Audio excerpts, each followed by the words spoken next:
Hey, everybody. Welcome to Pro Mindset Podcast today. This is your host, Craig Domann. Today, I'm going to chop it up with a young man by way of Washington, D.C. area, Juan Lee.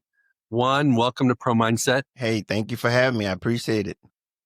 Okay, so off air, we just had to get some things straight because Juan is an author. He's a podcaster. He's a lover of life. He's a veteran of our military services. Has done a lot of things, but he's written a book titled Love Made Simple. So after 40 years of marriage, I just had to let him know, I think he's messed up. I think he's warped. Love is not simple. So tell. Well, hello. You're right. It's if you get the perception and you're thinking that it's simple and you translate that into easy, it's absolutely wrong because it's absolutely not. I didn't say it was easy. I said it was simple. Make it clear. I'm making love clear, not easy. And 40 years of marriage, I'm a ways behind you. I've been married 28 years next month. Congrats. And by no means did I say easy. I said simple. Let's make it clear. Let's make it so that we can navigate this thing. And it's just like what your podcast is called, the Pro Mindset. I have a love mindset. If you can gain that love mindset, it makes it simple. Well, I think I'm advocating for just to avoid you getting in trouble for false advertising. We should call it Love Made Simple and Hard. You know what? It's wound up in it. You can't get the simple without the hard. That's true. There's a lot of things in life that are simple, but they're hard to do. It's like, it's the right thing to do, but it's hard to do. It's, whether it's in sports or life or relationships, it really doesn't matter. From the outside looking in, it looks really like simple. But when you're in the fire and you're in the battle, you're in the war, you're in the huddle, whatever the case may be, it's different because there's an emotional charge. There's trauma. There's past failures that get in people's heads that make it really difficult when it's really not, So that our audience knows who they're talking to, Juan, kind of share with us your story. Like you have a unique story. Just kind of share with us your story. Yeah. Well, first of all, thank you for having me. For me, it's a great honor just to be able to share with those that are interested in poor little old me and my story, because, it's a story that's not unique to it's not unique to a whole lot of people. I mean, we've all had challenges in our lives, and I was no different. And what happened was, for me, at the ripe old age of 17, graduating from high school, I really felt lost and out of place. I didn't know where I was going. Didn't know if I was going to survive, to be honest with you. I had been identified. I was in special education through school, but they never told me particularly why. It was like I just didn't measure up. And so I went through school, graduated from high school, and that's led me to a pivotal point in my life. It's like, now where am I going to go? What am I going to do? And it was like, okay, I need to do something. I don't want to go to school anymore. That was where my identity was, and I didn't measure up there. So I decided, okay, let's see if I can get into the military. I got into the military, joined the Air Force, and that was the pivotal point for me in my life, because it showed me something that I had been experienced and had been exposed to, and that was love. But I had never seen it at the level that I had experienced it in the military. And a lot of people, and I have to draw a comparison, many people look at it and go like, how does the military and love have anything in common? And I try to tell people, I said, it's not the mission itself, it's how it's accomplished. That's the difference maker. And I think it was something that you were talking about earlier. It's like, it's the journey, not necessarily the outcome, that makes you see love in the military. And it's the what you do. It's a how you do it, not what you do. And so I saw that in the military, and it was a requirement. There was these attitudes, these characteristics that were very much necessary for the individual to be a part of something bigger than themselves. And that's what the military was all about. It's about being a part of something bigger than itself, than oneself, with a mission or a purpose that everybody could agree with, that's bigger than any individual. And that's what love was for me. It was allowed me to see my part in something bigger than myself. And so as a result, I had learned some things about myself that was fulfilled me to a level that I had never known that I could be at. You know, when I had confidence, I was assured of myself. I knew what my measure was. I knew my value. All of those things that I was lacking, that no one thought it was important enough for me to find out about myself in those 18 years of life, so to speak. I had gotten it, gained it really relatively quick in the military, because I was only in the military 9 years. But in that 9 years, I learned how to demonstrate, how to put love into action.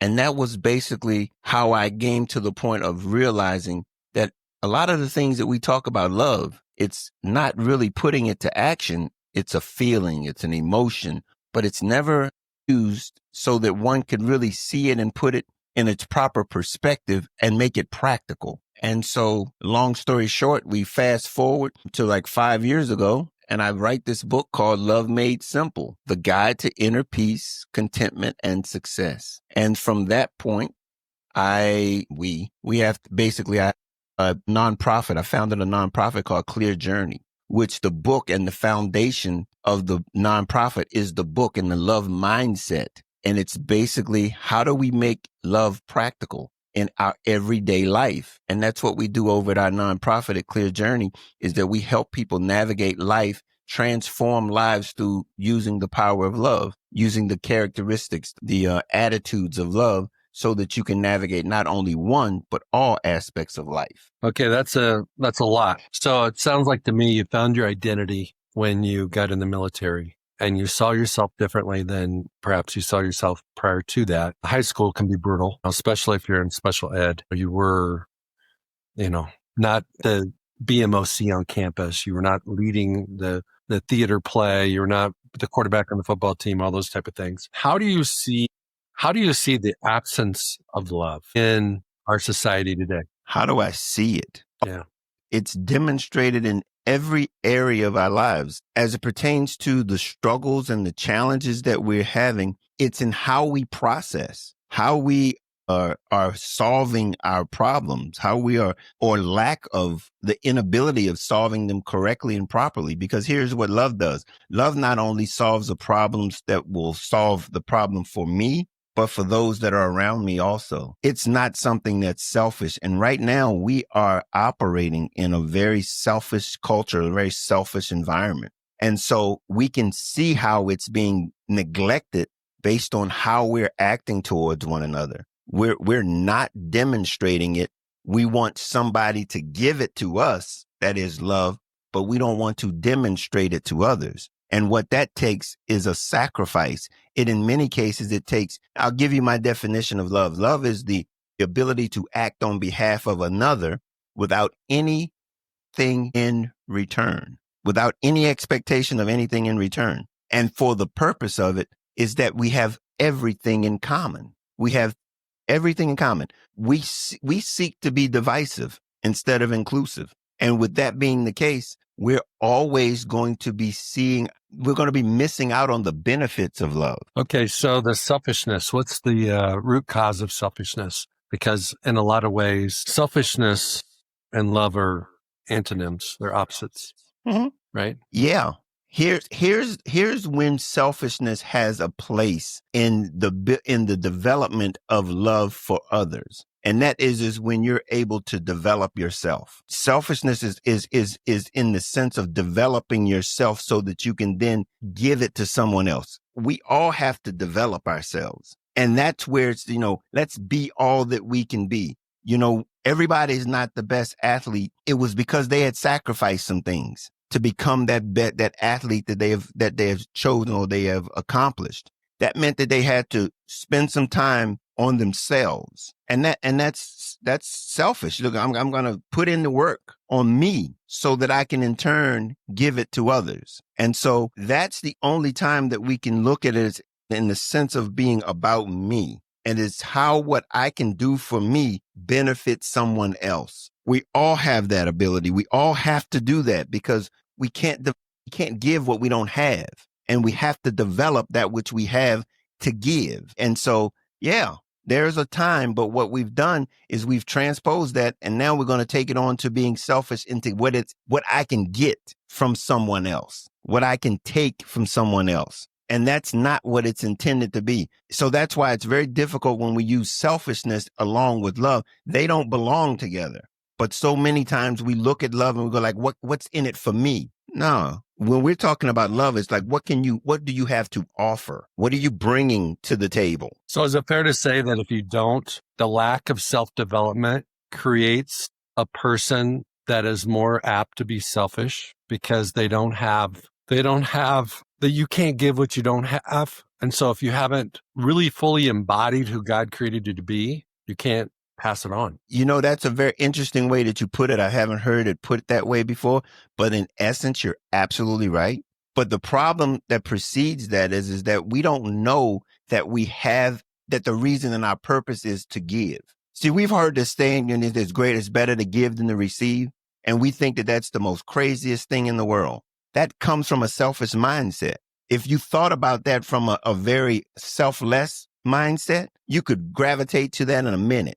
But unfortunately, we don't have that mindset. And so as a result, when someone says something that makes that kind of sense, we go like, oh, that's crazy. It's not better to give than to receive.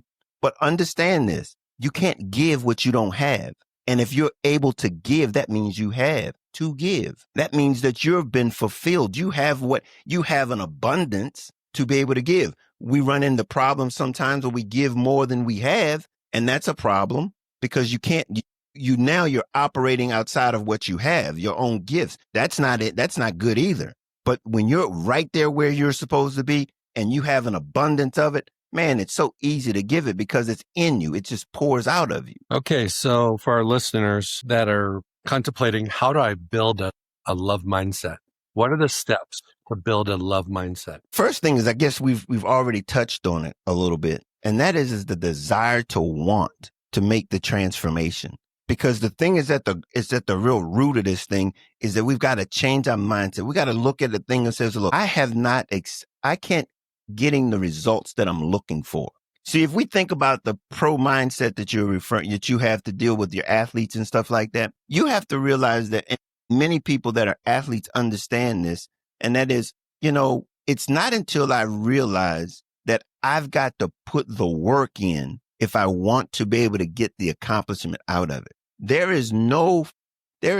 I think about Steph Curry and the amount of jump shots that he takes a year, a month, a week. He doesn't make those shots in the games if he hasn't done those 3,000 jump shots in the gym when nobody's watching. And it's the work. And that's a mindset. That's an attitude that you have to have in place. So the first thing we got to do is to say, okay, look, I've got to change the way I think about this thing. I've got to be willing to do the work. Because I've got to get to the point where either I want to do it or I'm sick and tired of getting the results that I'm getting. If I never get sick and tired of getting the results, and like I tell people, I said, I'm going to present to you an alternative. If you like doing what you're doing, the way you're doing it, keep doing it. But if you're not happy, if you're sick and tired of being sick and tired, then try another way. Decide that you want to make a transfer. You want to transform your life into something that's bigger than yourself. And I'm going to tell you, when you connect to something bigger than yourself, doors will open up that you will have never understood or know why they've opened up for you.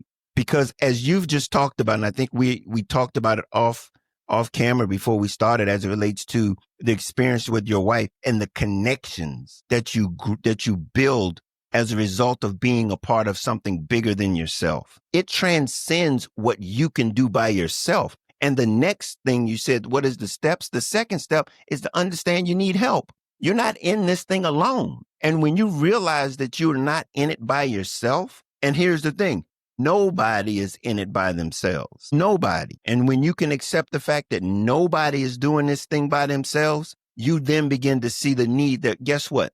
Our journey is to connect with others. It's to connect. And it's now, once we begin to connect, guess what? We begin to flow and give those things that we have to give, because people only connect to people that have something to offer. We don't connect with people that don't have anything to offer. And if we do, we find ourselves connected to something that's a burden instead of something that's going to bring value. And that's where you got to recognize value versus burden. And so, and then the last thing is that you have what it is to give. You then begin to see that you begin to be fulfilled because someone else needs what you have. That brings you fulfillment. This journey is about fulfillment and service. And when you can get there and you have this simple process, this simple steps here, remove selfishness, realize that you need help, and then begin to give that which you have. Fulfillment is every one of us reaches the fulfillment in this experience called life. In my mind, you just described a team building event or exercise where everybody has an asset, but they don't have what the other people on the team have. And that one asset will not accomplish the goal or the task. It's only when you utilize everybody's assets with the right mixture and whatnot that you actually can accomplish whatever you're trying to accomplish. It creates teamwork. And it's when those games are really symbolic because all of us have assets. We're not all great at everything. None of us have it all figured out. Perhaps you figured out, your lane, but you need what I know and I need what you know. What are the big, selfishness is one. What are the biggest love killers? Things like, again, selfishness is probably the biggest one because that's our motivation. And motivation gets us over so many humps or stops us from getting over any type of challenges. See, because when we get to a point where it's like, I can't see a benefit for going over or going through that challenge, I won't. But when your motivation is greater than you, and the only way it can be greater than you is that it has to be motivated by selflessness. That's the only way. I look back on my military experience. I didn't necessarily have to want to do what had to be done. I did it because it was necessary to be done. The mission was greater than what my individual position was. And so I had to do it for the sake of the purpose, which was greater than my individual desire or want. And so I can't think of anything more devastating to love than motivation. If you're selfish, you can't demonstrate it. You just can't do it. It will not allow you to do it because love doesn't have any selfishness in it. Okay, so my brain is searching for love killers. One of them's hate. Where does hate come from? You know what? See, that's interesting because on an interview not too long ago, a person was asking me about forgiveness, and hate runs along line with that forgiveness because there is no benefit to hate. It's no benefit. And when I say it runs parallel to forgiveness, is because forgiveness is for the person who's doing the forgiveness, not the person who's done the offense. And so when you think about hate, there is no motivation. There's no benefit for hating anything or anybody. There's no benefit in it. It doesn't serve you nor the whole any good for you to hate. It's basically a misunderstanding that is you've led yourself to come to a point where I'm going to hate. It's a misunderstanding. It's a misinterpretation of what really is important. And it's selfishness at its root is selfishness. If you're going to hate, it's selfishness. Okay, so you've done some prison ministry. Mm-hmm. What is the transformation that takes place for a lot of guys that are in prison where they maybe committed a hate crime and they change? How do they change? Why do they change? What changes for them to have a different heart disposition, 5 months, 5 years, whatever later? See, I don't think I've ever run across a person who got convicted of a hate crime. But I would tell you this, if you were incarcerated as a result of any type of crime, okay, you really have to do some introspection. It has to do some introspection. And many times we don't want to see the work that needs to go on the inside. Because the first thing that you've got to accept and recognize is you got to get past the point. And this is what in many cases I dealt with the people that I dealt with. And that is that they had to realize that they were there for a reason. Okay. They were there for a reason. Now it's up to them to accept that and then gain the benefit of that reason for them being there. Now you can go through your time in denial, or you could do some introspection and begin to think about it as to how you got there. Because here's the point. At the end of the day, those were your actions that got you there.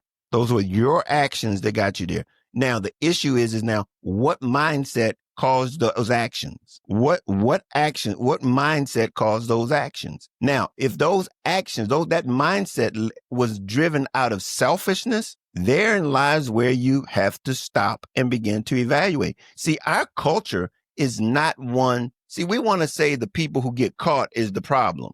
No, we have a culture of selfishness, and those ones that are incarcerated are those that got caught with the mindset of selfishness. That's all they are. And unfortunately, not everybody who has demonstrated selfishness has been caught with their hand in the cookie jar. But as a result, we're having to interact with them daily for whatever reason. I mean, aggressive drivers, people who slam the door in front of your face when you're walking through the store. There's always a kinds of people that you have to be confronted with. It at the root cause of it, it's selfishness. If you want to get down to it, they think that they're better than you are. We can't see our similarities thinking that we're better. One's better than the other. Okay, how do you explain the situation where you're walking in a store and the person knows you're there, but they maybe don't see you, but they feel you, and they do let the door shut right in front of you, compared to the situation where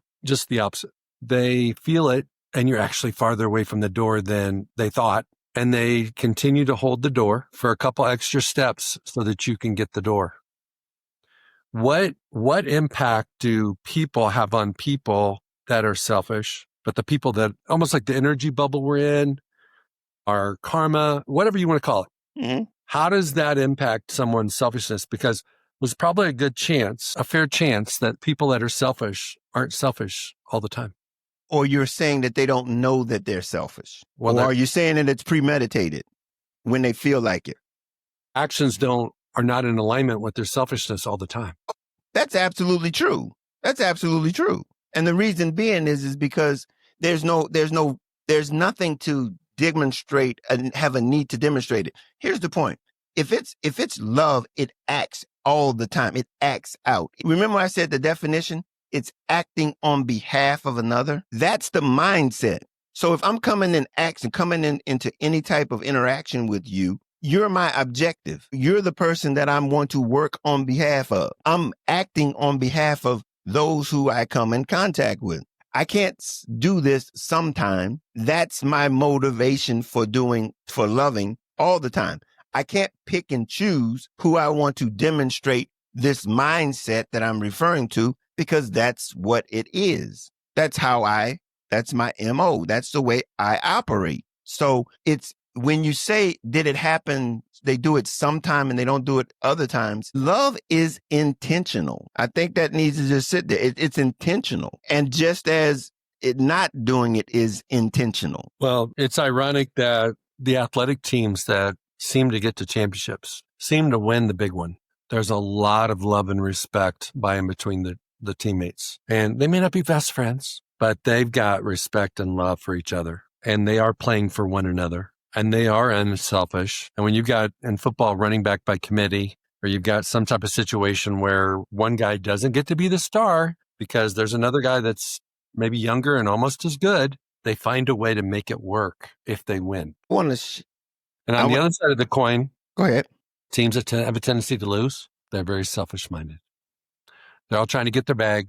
They're all trying to make their highlights. They're all looking out for them. And you see that even in the NFL in December and January at the end of the season when a team's been eliminated from the playoffs, they get very selfish. I want to share something with you. I heard Jaden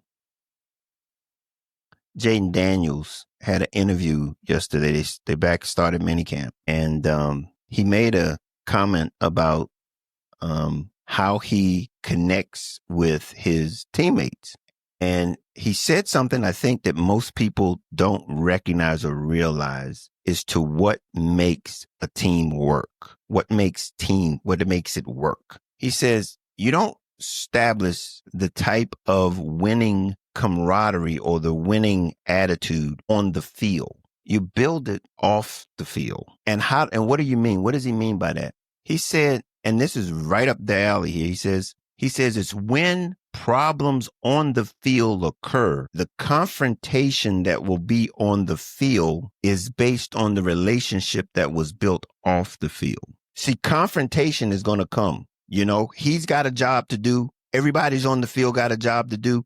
But until they can, and it's how each one of them will take that criticism or that challenge at that moment is going to dictate whether or not they're going to be successful or not. And so that is phenomenal to understand that cohesiveness that you might see on the field comes from that relationship that was built off the field in how you manage challenges on the field. And that's awesome, because if you don't have that, because guess what? There's some things that are going to happen on the field that, you know, look, I see something that you don't see, and I'm going to give it to you just as raw as I saw it. And you've got to be able to take it, not in the heat of the moment, but in the value of the relationship that's built off the field. And I would also say similarly that in like marriages, the challenges that you face and your reaction to those are a direct reflection of the relationship you create in between the time periods between challenges. Absolutely. Absolutely. You know, and the word trust pops in my mind in both relationships and in sports. There's got to be an enormous amount of trust between the coaches and the players, between the quarterback and the O-line, between the quarterback and the receivers. You know, it's going all different directions. There's got to be trust. And when there's trust, this is what I see. When there's trust, when the quarterback trusts a guy and he gets beat and the quarterback gets killed, there's no response. The quarterback doesn't respond. He knows it was an aberration.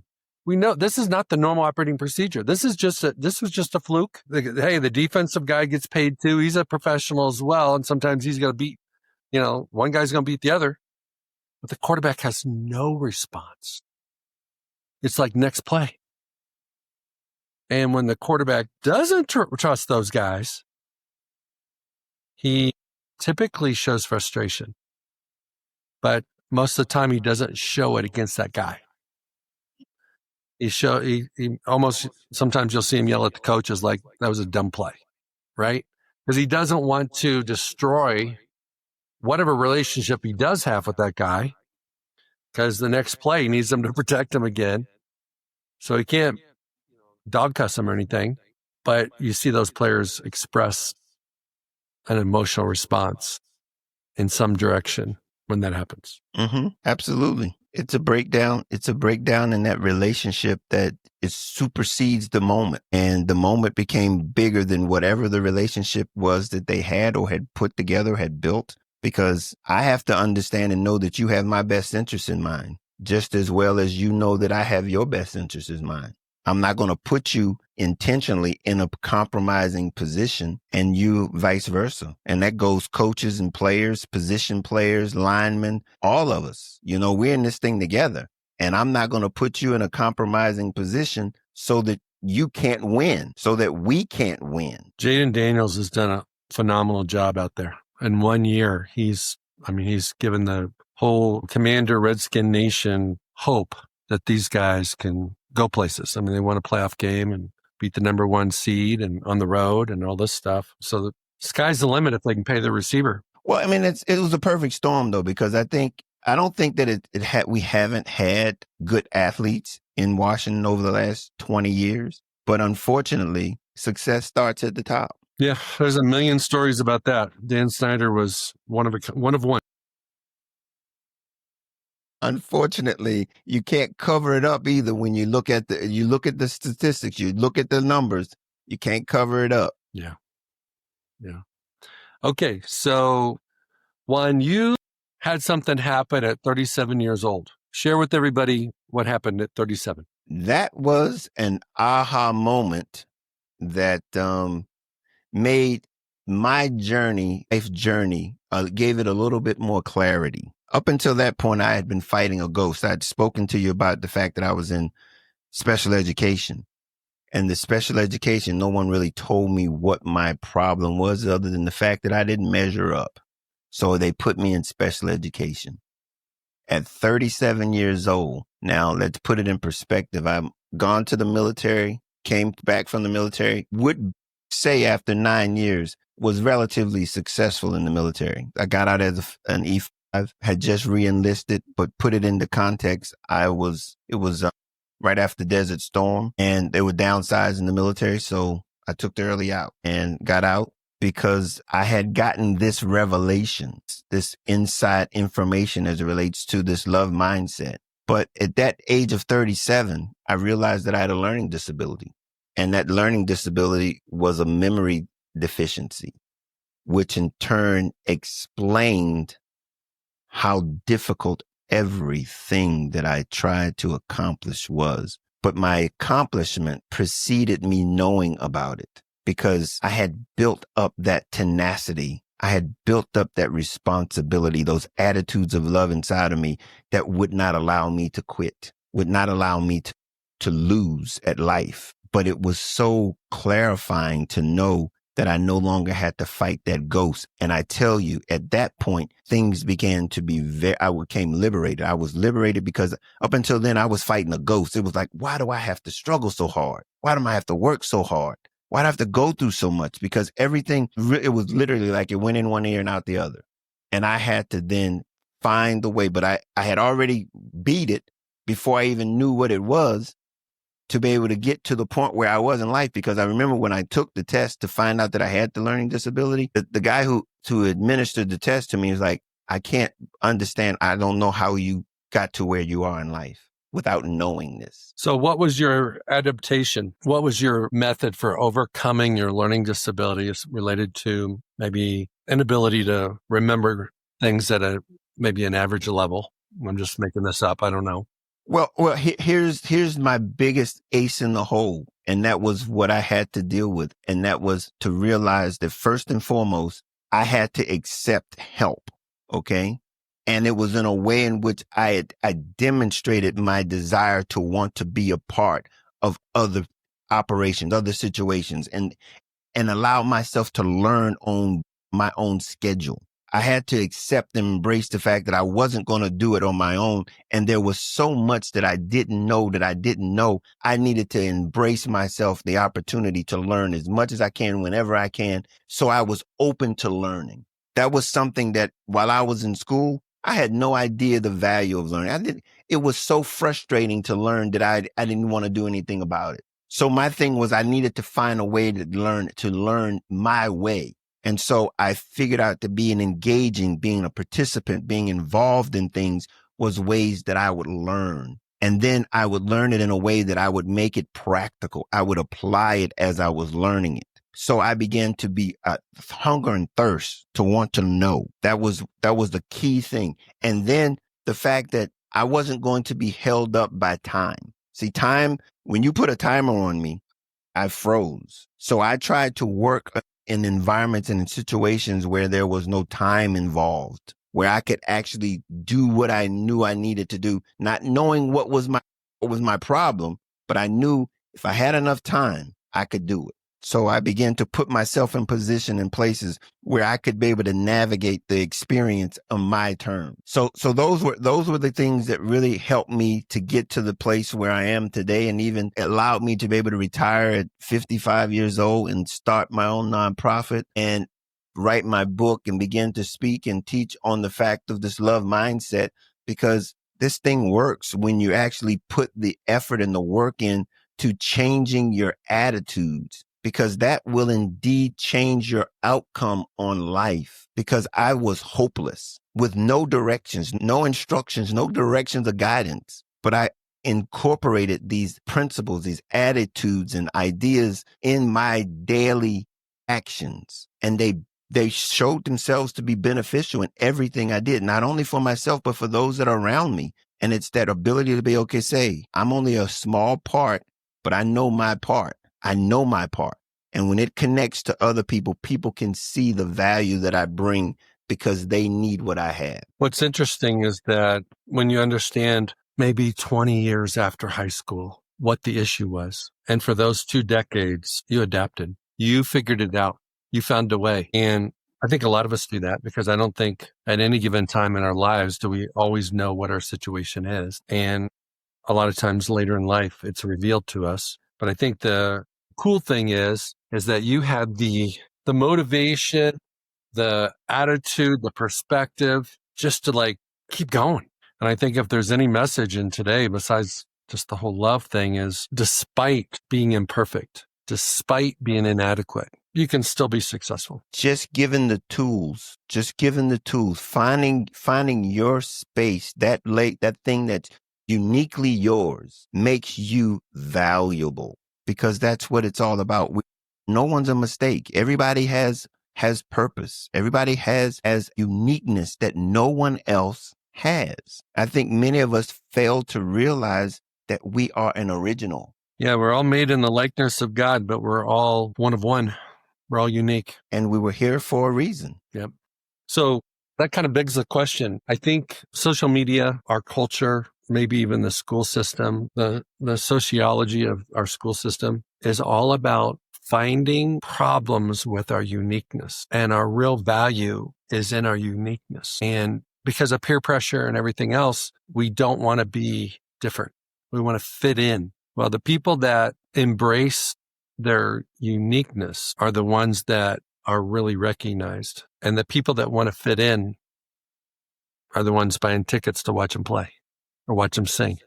Absolutely. Right. So my recommendation, everybody, is embrace your uniqueness. Find out what it is. Find out why you have it, what you can use it for, how it can benefit the world, how it can benefit your family, because that's your zone of genius. Wherever your uniqueness is, equals your zone of genius. I would agree. What's your challenge for our audience? Give me a challenge to pass on to these guys. Hey, I think if I was to give, suggestion to someone who's really looking through life and wanting to know that their outcomes are based on their attitude. Your attitude will directly impact your outcome. You've got to have that positive attitude, that attitude that will direct you in the direction so that you can see, not only hear it from someone else's mouth, but understand your attitude will determine the steps that you will take that will allow you to get to the outcome that you are desiring. I'm going to challenge the audience to a similar concept, just a little bit different nomenclature. Mind, pro-mindset, mind, how you think determines your future. If you don't like your present and you want to change your future, you have to change how you think. And how you think is also connected to your attitude. Absolutely. It's a love mindset. It's a love mindset. And if you look at the best of the best, even in sports, they all think differently. You were talking about Steph Curry. Steph Curry thinks differently. Those kind of guys, maybe Jaden Daniels is one of those guys. Maybe it's still too early to tell, but they think differently and they do different too. And they do more. So, yeah. Well, Mr. Juan Lee, I want to thank you for being on Pro Mindset today and talking about love mindset and just talking about life. If somebody wants to find you or find your book, why don't you share where they can track you down? Hey, you can go to my website. It's aclearjourney.org, and you can find out everything you need about me. It can direct you to all my social media. You can find the book. It's on Audible and it's on Amazon. I'm all over the place. I have a YouTube channel where we have our podcasts. Our podcasts are called It's called The Philosophy of Love and Its Life. And so those are the different places that you can find me. All of it is all under clearjourney.org. And there you have it. And this may date me, but I remember the Love Boat, but you got the love mindset. Yeah. Yeah, absolutely. Thank you so much for being on Pro Mindset today. Hey, thank you for having me. Hey, it's Craig Domann, the host of Pro Mindset Podcast. I want to thank you for listening or watching today's show. And you can catch us every week on the normal social media platforms like YouTube, Facebook, Instagram, and all the listening podcast platforms. I hope you enjoyed today's show. And more importantly, I hope you gained a pro mindset insight. Please be sure to rate and review Pro Mindset Podcast. And I look forward to catching up with you on our next show.